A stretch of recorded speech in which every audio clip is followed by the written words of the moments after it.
Seguimos acompañándote en esta tarde y obviamente le damos la bienvenida a Carlos Robles, que ya nos acompaña aquí con un tema que también tiene que ver con nuestra realidad social, ¿no? ¿Qué es lo que ha venido ocurriendo en estos últimos días? Ya había una suerte de clima convulsionado, ¿no?, en torno a lo que tiene que ver con la venta en la vía pública. De hecho, han existido reuniones. Va a ser uno de los ejes centrales incluso de la política en debate de esta noche, así que aprovecho para invitarlos que a las 21 obviamente estén enganchados también a la pantalla del 10 TV, pero ya le doy la bienvenida a él para conocer su postura. ¿Cómo estás, Carlos? ¿Qué tal? Hola, Mabel, buenas tardes, ¿cómo estás? Bien, sí, muy bien. Un poco analizar lo que son los motivos, los fundamentos y las consecuencias de lo lamentablemente ocurrido el día de antes de ayer en el Centro Cívico Municipal. Un acto totalmente repudiable, vandálico, que no se justifica bajo ningún punto de vista. Se entiende la necesidad, se conoce, y lo digo yo no como espectador, sino como actor, ya que soy militante en el trabajo social, en organizaciones sociales, y hacemos el trabajo duro en los barrios más vulnerables de Salta Capital. Uh-huh.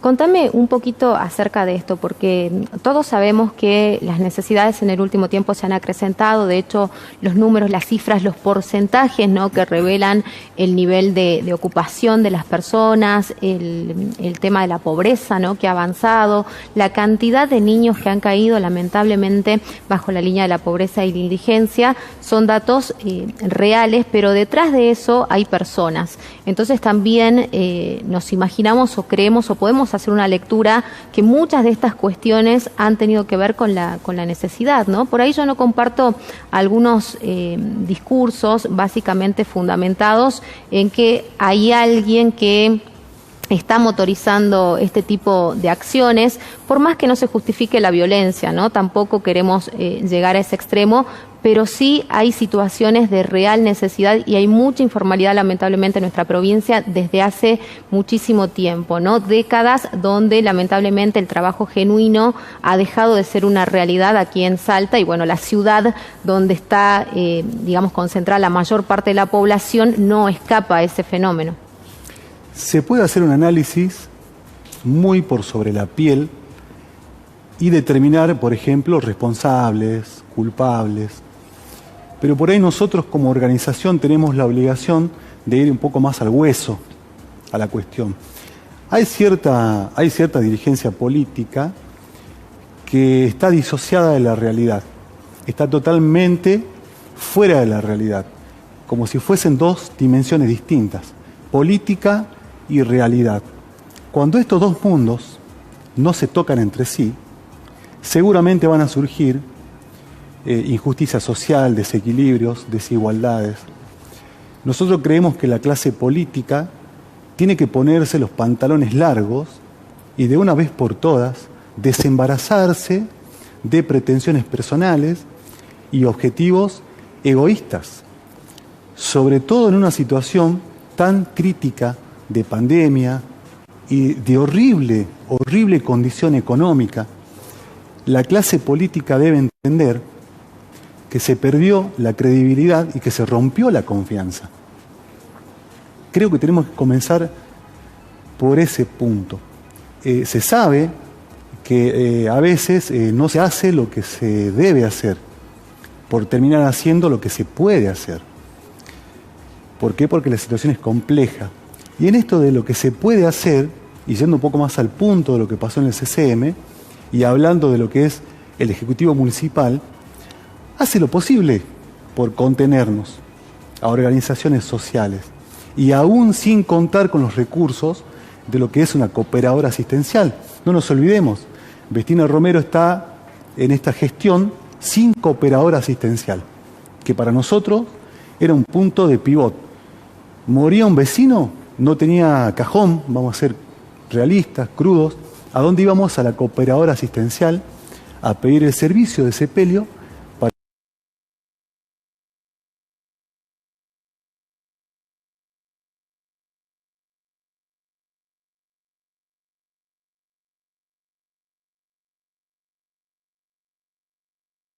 te corten una pierna, no podés caminar bien, ¿sí? Entonces, en el contexto de pandemia, sin esta herramienta, imaginemos que el Ejecutivo Municipal la está remando prácticamente en un río de dulce de leche, es difícil. Y no se pueden cubrir todas las necesidades. Una de las cuestiones que se planteaba básicamente en este escenario de pandemia, como vos decís, es la inacción de los ejecutivos, básicamente, ¿no? ¿A qué crees que se atribuye esto? ¿En realidad es inacción o no se está, quizás no se muestra o no se comunica adecuadamente la gestión? Porque yo no creo que todas las cosas se hayan dejado de hacer ni de atender, ¿no? Esta es una realidad, como te decía, que viene de larga data. Hay un enfrentamiento también de pobres contra pobres, lamentablemente, porque veía la situación, por ejemplo, de los feriantes del Parque San Martín, que ellos dicen, bueno, con mucho sacrificio nosotros tenemos que pagar nuestro puesto mes a mes, sostenerlo, pero al mismo tiempo tenemos a la cantidad de vendedores ambulantes que se instalan aquí y que también tienen una oferta similar, quizás, entonces terminan siendo como la gran competencia. ¿Cómo se puede llegar a resolver todo esto? Porque este es un problema también de larga data, quizás expandido o más evidenciado por la situación económica actual, por la situación de pandemia, por la informalidad, por todas las cuestiones y los factores que hemos mencionado, y porque ya veníamos, ¿no?, de una administración nacional que terminó también erosionando mucho más el grado o el nivel de pobreza que tenía la gente. Sí, primero, el primer punto sobre la comunicación, hay cosas que se hacen bien y se comunican mal, y hay cosas que se hacen mal que se comunican bien. Partamos de esa base usando redes sociales. Yendo al punto del problema de los manteros, es un problema que al analizarlo no vas a llegar nunca a un mismo punto, porque hay diferentes intereses, diferentes formas de vivir, hay muchas aristas en un solo problema. Puedes analizar, por ejemplo, y empatizar con el mantero y decir, sí, necesita ganar la plata, necesita vivir, necesita el sustento, tiene derecho, pero también empatizar con el comerciante y comprender que paga sus impuestos, que paga un alquiler para tener una vidriera, que no quiere que se la tapen, que quiere exhibir sus productos, que paga empleados. O sea, que realmente absorbe las cargas del Estado, cargas impositivas, cargas fiscales. Entonces, comprender estas dos cosas, ¿no? Y quién tiene el derecho, y los dos tienen derecho. Pero hay uno que aporta y otro que no aporta. Aparte, dentro de los manteros, hay dos cosas que son injustificables. Una, que se convirtió en un negocio masivo. O sea, hay gente que ya tiene empleados 5, 6, 7, 10 manteros. Llegan con la camioneta 4x4 porque hay muchos que de pobres no tienen nada. Y paran en el Alvarado, en la Urquiza, y tienen sus empleados, son 10 manteros, 20 manteros, y les entregan las mercaderías para que las revendan, o para que las vendan a comisión. Esto hay que entenderlo, hay negocio también, hay gente que gana mucho dinero detrás de los manteros. No se justifica la violencia. Bueno, y hay gente con extremas necesidades, porque digo, por más que esté el de la camioneta, el que acepta hacer ese trabajo y llevarse una parte de esa ganancia, seguramente lo hace por extrema necesidad y porque no está lamentablemente inscrito en la formalidad de un trabajo registrado, ¿no? Por eso digo, hay que empatizar y hay que buscar la manera de llegar a un intermedio, decir, bueno, utilicemos este espacio en el momento que está cerrado el comercio, por ejemplo. Se pensó en esa idea, pero los manteros avanzaron sobre el horario, avanzaron sobre todo. Bueno, hubo un momento donde ellos se instalaban a las 12 de la noche, ¿no? Sí. Hace muchos años atrás. Yo recuerdo que solían ponerse en las peatonales, la gente muchas veces iba a comprarles, tenían muy buenos precios. Inclusive yo soy cliente de los manteros, y lo digo, ¿no? O sea, no estoy echándole la carga a los manteros. Venden cosas muy lindas, novedades, a muy buen precio, buena calidad. Yo lo que estoy diciendo es simplemente que también, como ellos tienen derecho, que lo tienen, también lo tiene el comerciante, ¿no? Ahora, toda esta situación socioeconómica, que está prácticamente descalabrada, ya está incontrolable, lo que ocasiona es desesperación. Y como producto de esto, surgen, digamos, personas susceptibles a la manipulación, ¿sí?, a través de la mentira, del engaño, de dirigentes que le ofrecen varias cosas: planes, viviendas, alimentos, trabajo. Había un señor en el CCM que salió en vivo, no me acuerdo por qué canal, que pedía vino. O sea, ya es el colmo de los colmos. Ahora, todo esto se entiende, pero cualquier cosismo no justifica un ilícito. No justifica que sea susceptible y que la estés pasando mal, no te justifica para ir a destruir un edificio público. para amenazar, para amedrentar, para tener encerrada a la gente en un edificio, para romper, para destruir, para extorsionar. La vez pasada lo charlamos acá, sí. Hay recursos que son institucionales, a veces no funcionan, pero por supuesto que tienen derecho a manifestarse, a no estar de acuerdo, a ir, a gritar, a pedir, a exigir. Lo que no tienen derecho es a dañar a la comunidad. No hay derecho. Y lo digo como dirigente social. ¿Cómo crees que puede haber una solución a esto? Porque como decimos, es una problemática de siempre, ¿no? Ellos están pidiendo que no se les confisque la mercadería, que no se les quite en el momento en el que son, no sé, de alguna manera intimados por alguna autoridad. Entonces, también se produce esta situación. Es una de las consecuencias de la pobreza estructural.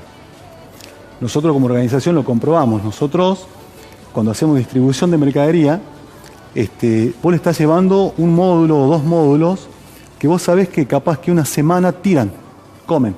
Después no sabés. Y aunque le brindes el alimento para todo el mes a través de merenderos, de comedores que sostiene el programa Unido de Betina Romero, está el otro tema, que no tienen camas, que están hacinados, son 8 o 10 personas en una habitación de 4x4, no tienen cloaca. Pero esto viene de hace muchísimos años. Y la solución va a llevar muchísimo tiempo, pero lo primero que implica es un cambio en la política. Cuando haya nuevos políticos que realmente pongan el ojo en esta situación para resolverlo, y como dije al principio de esta columna, que dejen de lado las pretensiones personales y los objetivos egoístas, yo creo que ahí es cuando vamos a comenzar a resolverlo.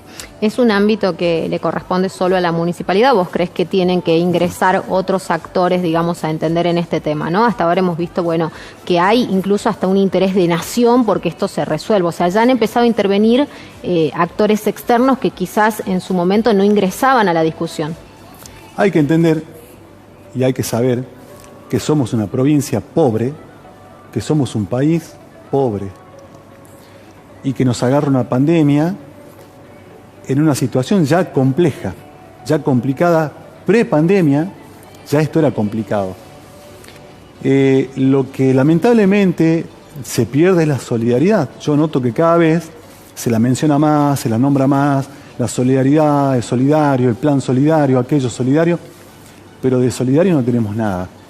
Esto se está convirtiendo, con esto no quiero ser despectivo con el porteño, pero el porteño es así.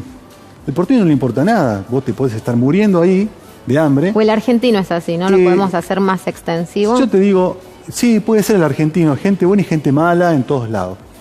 Pero es una característica del porteño, todo le importa un comino, todo le vale madre, todo le resbala. Entonces esto de que también ver, por ejemplo, que le están pegando entre 2 a 1 ahí, no meterte. Eso no es nuestro. El salteño no es así. Bueno, tengo discrepancias en eso porque pienso que digamos que hay muchas cuestiones culturales que las tenemos que modificar como nación, ¿no? Porque dentro de la nación está justamente la conformación de esa identidad cultural y el otro día me daban justamente un ejemplo de Japón donde incluso la pandemia se pudo sobrellevar de mejor manera porque hay una cuestión de dejar de lado el individualismo y pensar en lo colectivo, que creo que es lo que nos está faltando en muchos aspectos, no solamente digamos en esto que vos estás mencionando, Carlos, pero bueno, hago referencia a eso porque traías el tema a colación, ¿no? Bueno, Japón nos lleva miles de años de ventaja. Es una cultura que evoluciona muchísimo más que nosotros. La gran diferencia con Japón es que nosotros somos pobres y ellos no son pobres. Es muy complejo esto. Realmente hace falta algo que sea multisectorial, que esté la política, que esté la iglesia, pero la iglesia no solamente dando sermones, ¿no? Sino realmente en una actitud proactiva, trabajando. Bueno, voy al caso de Buenos Aires. Allá, por ejemplo, los curas, los párrocos, sí se involucran en el trabajo social, en las villas. Y es una garantía porque sabés que en el fondo no hay un mensaje político. Claro. Bueno, interesante el tema. Obviamente es un tema absolutamente complejo. Muchísimas gracias, Carlos, por favor, plantearlo gracias por la invitación.